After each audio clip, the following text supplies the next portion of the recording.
أهلا بنات، شخباركم؟ لباس عليكم؟ كنتمنى تكونوا بخير وعلى خير. عيدكم مبارك سعيد، تعيدوا وتعاودوا. غدا عندنا العيد وفي المغرب عندهم بعد غدا يعني يوم السبت. لذلك قلت نصور لكم شنو درت من وصفات طبيعيه. حنا هكا دايرات المغربيات كنفرحوا للاعياد، دائما كنوجدوا ليهم بكل التفاصيل، من تخمال الدار، توجد الحلوى د العيد، شراء الملابس جديده، الحمام المغربي بحقه طريقه الى اخره. هاد الوصفات اللي غادا نشارك معاكم اليوم كيعطيو نتيجه زوينه بزاف وكيخليوك تحسي بتغيير كبير. الوصفه الاولى غادا تكون عباره على ماسك تيشبه للتبريمه، الوصفه الثانيه مقشر، والثالثه ماسك لتفتيح الجسم تيخلي رائحه يا سلام. غادا نشارك معكم كذلك مقشر الوجه وماسك تفتيح، وفي الاخير غادا نتقاسم معكم اقتراحات ونصائح كالعاده. الماسك الاول غادي يكون فيه 3 المعالق صغار ديال العسل. هاد العسل اللي درت عسل الازهار، يعني النحال كيتغذى على الازهار فقط، العسل العادي تيحسس ليا بشرتي، لذلك ما درتوش، يمكن لكم نتوما ديروه. 3 المعالق كبار شوفان مدقوق رقيق او مطحون، 2 معالق كبار سدر مطحون، يفضل تشريه وتنقيه عاد طحنيه، معلقه كبيره زيت الزيتون ونخلطوه. بالنسبة للشوفان راه واخا ما يكونش مطحون لين، راه غادي نضيفو عليهم ماء دافي، يعني دافي مايل شويه للسخون، وما غاديش يبقى يابس، كيجي القوام ديالو هكا من بعد ما كندخلو للدوش اللي كيكون سخون باش يقدروا يتفتحوا لينا المسام، وكنابليكيوه على جسم يكون مبلول، ونديرو حركات دائريه او مساج خفيف حتى هذاك السدر يتحول لينا لرغوه. هاد الخلطه راها بديل التبريمه او الصابون البلدي. هاد الخلطة راه نقدروا نزيدوا عليها حتى اضافات اخرى، مثلا العرعار ولا الشيح، ونقدروا نخلطوها حتى بالصابون البلدي ولا الحامض اللي هو الليمون الحامض، يعني ماشي مشكل، على حسب شنو متوفر وشنو كاين. وهنايا راني شاركت معاكم كيفاش كيجي زعما القوام ديالو كيفاش كيكون، وحتى كيفاش نقدروا نديروا ليه يعني حركات دائريه هكا، ومن بعد راه الا لاحظتوا راه كتحول هذاك السدر راه كيتحول لرغوه. الا شفتي هنايا راه ما زايده عليه حتى شي صابون ولا صابون البلدي مثلا ولا شي حاجه، غير السدر سبحان الله فاش كيتخلط مزيان مزيان راه كيعطي بحال الرغوه هكا. وبالنسبة لي من أحسن الوصفات اللي كاينين هما اللي كيكون فيهم السدر سبحان الله، لا للشعر ولا للجسم ولا بصفة عامة، هو منظف طبيعي، كتحسي بلا راه كينظف ديال بصح، وكيعطي نتيجة حتى بالنسبة للشعر كيعطي نتيجة زوينة. الوصفة الثانية عبارة على مقشر للجسم كيتكون من كمية محترمة من سكر أسمر أو ملح خشن اللي متوفر عندكم، ويمكن لكم حتى ديروا حتى سكر عادي، غير هي السكر الأسمر كيعطي فعالية أكثر. زائد جهد 3 المعالق ديال القهوة عادية أو سريعة الذوبان اللي متوفر عندكم، عندهم تقريبا نفس الفعالية. 2 المعالق زيت زيتون أو زيت الكوكو أو أي زيت متوفر عندكم، معلقة كبيرة حتى ل2 المعالق ديال العسل، وصابون الجسم جل دوش. درت انا هذا، الرائحه ديالته زوينه وهادئه. كنخلطوهم ونشوفوا القوام اللي بغينا.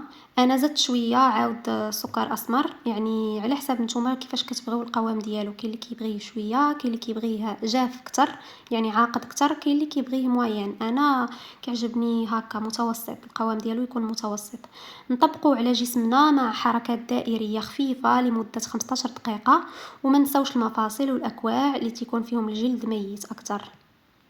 بالنسبة للقهوة كيف ما كان نوعها، كيف سريع الذوبان كيف العادية، عندها تأثير زوين على الجسم، حقاش كتحتوي على الكافيين، والكافيين مزيان للتصبغات، لسيلوليت، للدورة الدموية، يعني كيعطي واحد وعاد باش الخلايا الميتة بطبيعة الحال، كيعطي حتى داك واحد يعني كتخلي الدورة الدموية تدور مزيان، يعني ما كيبقاش اللون ديال البشرة شاحب ولا هذاك الاسمرار اللي خايب، يعني زرق، يعني فحال من كيكون نقص في الاكسجين ولا شي حاجه.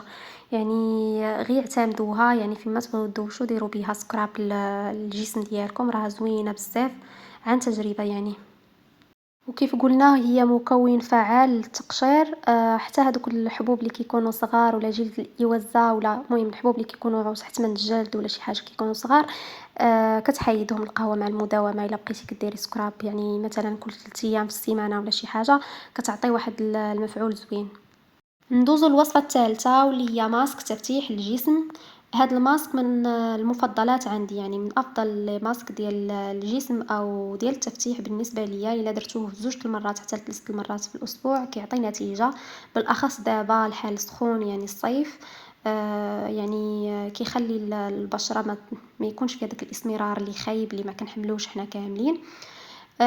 قولي فيه 2 المعالق كبار نشا الذرة، معلقة أرز، معلقة حمص، معلقة كركديه، ونخلطوهم بماء الورد. بغيتو تضيفوا زيت الورد أو زيت اللوز الحلو ضيفوه. القوام ديالو كيجي هاكا وفيه واحد الرائحة زوينة بزاف ديال الورد. إلا عندكم حتى الورد الدمشقي مطحون زيدوه حتى هو. بالنسبة للقوام يمكن لكم نتوما تحكموا فيه كيف ما بغيتو، بغيتوه يكون سايل، بغيتوه يكون هاكا يعني متوسط. تخليوه على البشرة تقريبا حتى ينشف وغسلوه. حقاش درنا من قبل التقشير يعني ما يحتاجش انكم ديروا حركات دائرية ولا هكا، يعني غسلوه عادي بماء ماء فاتر ولا دافي شوية. والوصفة الرابعة اللي كنقترح عليكم في هاد لا فيديو هي مقشر الوجه اللي درت فيه 2 المعالق صغار شوفان مدقوق، 2 المعالق سدر مطحون، 2 المعالق عسل، وماء ورد باش نخلطو. اللي بشرتها جافة تقدر تعوض ماء الورد بزيت اللوز الحلو. حنايا اصلا دايرين العسل اللي حتى هو كيعطي واحد الترطيب. ماء الورد لتهدئة البشرة حقاش مادام حنايا باغيين نديرو واحد التقشير، دونك مزيان نزيدو الورد حقاش ماء الورد كيعاون على تهدئة البشرة، ما كيخليش البشرة تهيج. وبالنسبة للسدر والشوفان فهما كيتعتبروا غسول طبيعي للبشرة. ونطبقوه على البشرة ونعملو حركات دائرية خفيفة لمدة 5 دقائق ونخليوه تقريبا شي 10 دقائق هكا بين ما بدا ينشف شوية، ونغسلوه عادي بما دافي بلا ما نعاودو تاني نديرو حركات دائرية ولا نحكو وجهنا راه يقدر يتهيج. هاد لو ماسك او المقشر راه زوين بزاف خاصة في فصل الصيف حقاش كيعاون على التحكم في الافرازات الدهنية ديال البشرة.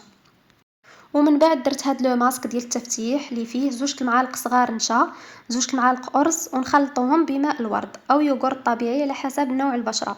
المهم إلا كانت البشرة ديالتك عادية أو دهنية أو حساسة خلطيه بماء الورد.